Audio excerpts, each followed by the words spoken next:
Hi, everyone.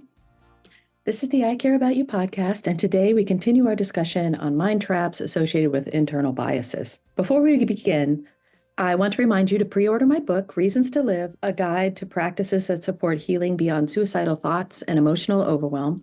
I'll put the link in the description. It officially drops September 10th for Suicide Awareness Month. Pre ordering really helps me out in determining the amount of sales thereafter. And as always, please like, subscribe, and comment. It really helps me to be able to put out more content. So let's get right to it. Last time we talked about 5 biases, the confirmation biases, where you tend to give more credit to information that supports your current beliefs. Hindsight bias, you tend to think that, oh, I knew it all along when something happens. An anchoring bias, which is your tendency to be overly influenced by the first piece of information that you hear. The halo effect, known as what's beautiful is good principle. So we tend to think things that are more beautiful are more valuable, or people who are more quote unquote beautiful are more valuable, smart, or worthy than others. And 5, the misinformation effect, which is the tendency for memories to heavily influence things that have happened to you in your life and that actually influence future events. So today we're going to talk about 5 more. Let's get right into it. The next bias I'm going to talk about is the self-serving bias. The self-serving bias is a tendency for people to give themselves credit for success, but lay blame and failures on outside causes. Like, for example, when you do well on a project, you might assume that it's because you worked hard, which it probably is, but you don't think about the other people that supported you during that project. And when things go badly, you might have a tendency to blame bad circumstances on bad luck or an external thing or even another person. This might look like taking credit for a project that was worked on by others as well, and that your successes are from your hard work and you neglect the support of others along the way. Now, I want to make it clear that that is true, that your hard work on something did affect the outcome. But I'm talking about when you just completely disregard anything else that might have occurred that helped you along the way. Sounds a little like a narcissist, doesn't it? Narcissists do imply this bias, but so do all of us. Narcissists just take it to this extreme space and live there a lot of the time. Men tend to fall prey more to this bias than other marginalized groups. Most of the time, that's because of socialization that they were experienced as a child, where they feel more confident about taking the accolades when they happen and taking full responsibility for anything good that happens, or saying it was someone else's fault if, say, they lost something or whatnot. So this bias can serve as an important role in your self-esteem, making you feel good about yourself, good about a job well done, but it can also lead to blaming others for your own shortcomings and not having the ability to self-reflect and shift when necessary. Someone with blinders to who supported them and helped them along the way often ends up being more self-centered and having certain personality traits that repel others.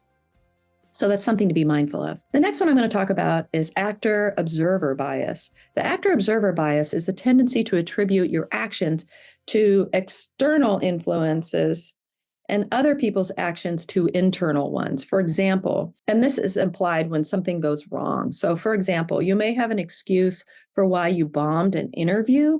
Maybe you couldn't sleep, or you were too stressed out, or you had jet lag, but you think another person who failed a test did so because they were lazy or incompetent. You attribute your failings to outside factors.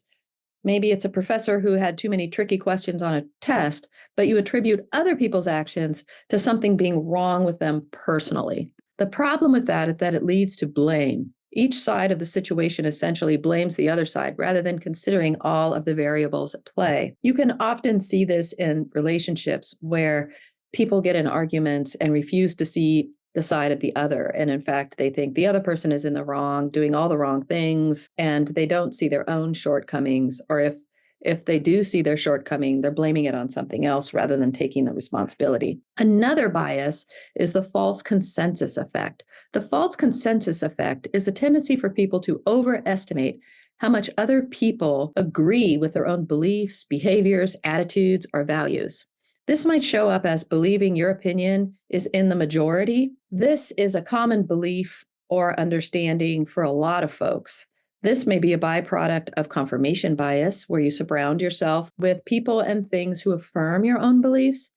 This can help us to feel positive about ourselves, but other people might not think the same thoughts as you, but you're kind of blind to it, right? But it helps you feel good about yourself because you think you're quote unquote normal and like everyone else and you're fitting in and all those things. And it helps you maintain a positive view of yourself in relation to other people. But that can be a problem because other people might be upset that you're not seeing a different side, or perhaps your belief is not a belief of the greater community. A lot of people will use this belief to justify things like racism, sexism, ageism, etc. All these biases people will use to justify their racism, sexism, ageism, and all the other discriminatory belief systems they may have. Okay, the next one I'm going to talk about is availability heuristic. And heuristic, hopefully I'm pronouncing it correctly, it's a Latin word, just really means shortcuts to decision making, right? This is a tendency to estimate the probability of something happening based on how many examples you know of. For example, you might think car theft is rapid in your neighborhood, not based on the statistics, but on the fact that the neighbor's car was broken into, or that you know someone who this happened to, or it happened to you yourself. If you watch the news a lot, you might think that crime is far more common than it is. My friend got an app that would alert him for crime in the area, and after a few weeks, he was convinced that his neighborhood was unsafe, even though he felt perfectly safe before getting the app and knowing just as much as he knew before. For example, smokers and heavy drinkers who have never known someone to die of a related illness might underestimate the health risks of smoking and drinking too much. In contrast, someone whose relatives died of cancer might think cancer is far more common than statistics suggest. So it's really just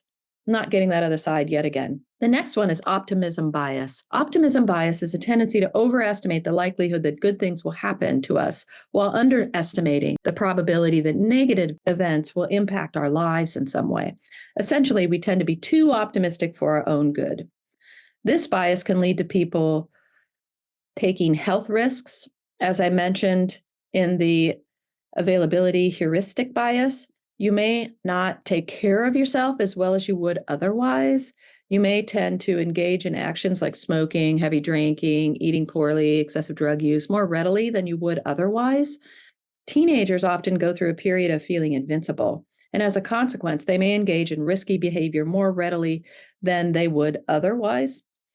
On the other hand, the tendency towards optimism helps create a sense of anticipation about the future, giving people the hope and motivation they need to pursue their goals. So, being optimistic is a good thing. But when you can't weigh out the variables in a decision and you're putting yourself at risk, optimism has gotten a little bit extreme. Now, sometimes that'll work for you because the thing will turn out positively, but sometimes it won't. And it's a lot about just feeling invincible, is really what we're talking about, not feeling positive about the future per se, which is a good thing, right? There are so many kinds of biases. We only touched on 10 in these 2 episodes, but there are so many, such as the status quo bias, which reflects the desire to keep things as they are. These people have a hard time with change, and even if the change is in their best interest. There's apophenia, which is a tendency to perceive patterns and random occurrences. Sometimes people use this type of bias to categorize people without getting to know them. They are just putting a pattern they see in someone they know very well onto new people that they meet simply because there's something about their personality or mannerisms that is similar to the other person. And there's so many more. These biases influences our thoughts and ultimately our decision making. Most of us imply more than one bias in order to decipher a situation when it occurs and be able to develop judgments and beliefs that govern and justify our behavior. We use these biases for that all the time, to be able to develop judgments and beliefs that then we just use to govern and justify everything that we see because it's a quick fix. However, understanding these biases is very helpful in learning how it can lead us to poor decisions in life. What biases do we employ to feel good about who we are and to feel bad about who we are? Learning to see both of those things can really help us in one, really weighing out the pros and cons of a difficult decision or something that happens, but also learning when you're using a technique to reinforce worthlessness within yourself and within others. A lot of these biases, like I said, are rigid in people who are racist or sexist or ageist or any of those other discriminatory belief systems are really using these biases to other folks. They shape how we view people, groups, identities, cultures, races. As I said, our biases can profoundly affect our ability to flow through life and learn and change. They can also hurt others in the process, as I've said before. Learning to recognize our biases can profoundly affect the success in life. If we lean too heavily on biases to make our decision, we often become rigid, and it can be hard to understand the nuances of things. This can lead to being very set in your ways and not being able to go with the flow. Biases do have their place when we need to make decisions quickly, but understand that when you are using the biases to shape your opinions, that's what matters. It can help us retain fluidity and allow us to take in newer information and grow, and honestly, to remain current with the times. So if you can remain fluid and not just rely so strictly on these biases, then you can be more current and with the times. And that's so helpful when you're flowing through life because things do change, viewpoints change, society changes. We grow and learn and become more.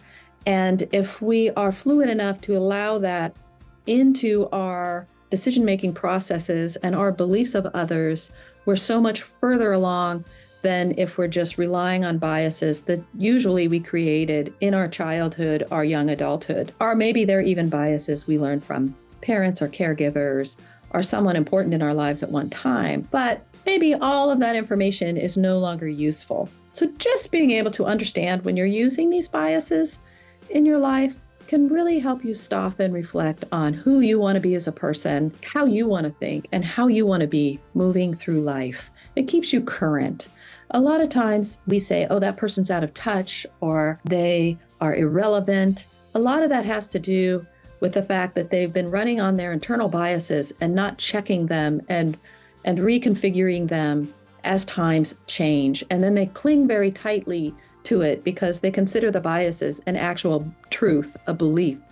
And they don't consider it as just a mechanism for decision making and that they can change that. And then they become obsolete or not with the times or irrelevant, etc. So I hope this helps you figure out a little bit about yourself and possibly people you know and understand why people do the things they do and make the decisions that they make and be in arguments with you as they are. And you can use it as a tool to learn to be heard. If you understand someone's biases and you're in an argument with them about something, you can understand where they're coming from in their side of the argument and use that information to couch your responses in a way that you will be heard more than if you were just reacting to these biases that you find offensive. Understanding can foster grace and compassion. It can lead to arguments or discussions that are more helpful in the relationship rather than just another thing that pulls you apart. We all need a little bit more compassion for both ourselves and other people. Remember, compassion isn't an excuse for bad behavior. It is a profound act of kindness and love. So it's not that you're excusing it. It's that now you have a better understanding as of why people think how they do. So take care, my friends, and know that I love you and I support you and I care about you. And I'll see you in the next one. And really, for the sake of everyone you live around and are in relationship with, check in with your biases and see how much they are really affecting your negative viewpoints on other people, groups, cultures, lifestyles, and ask yourself, are my biases true?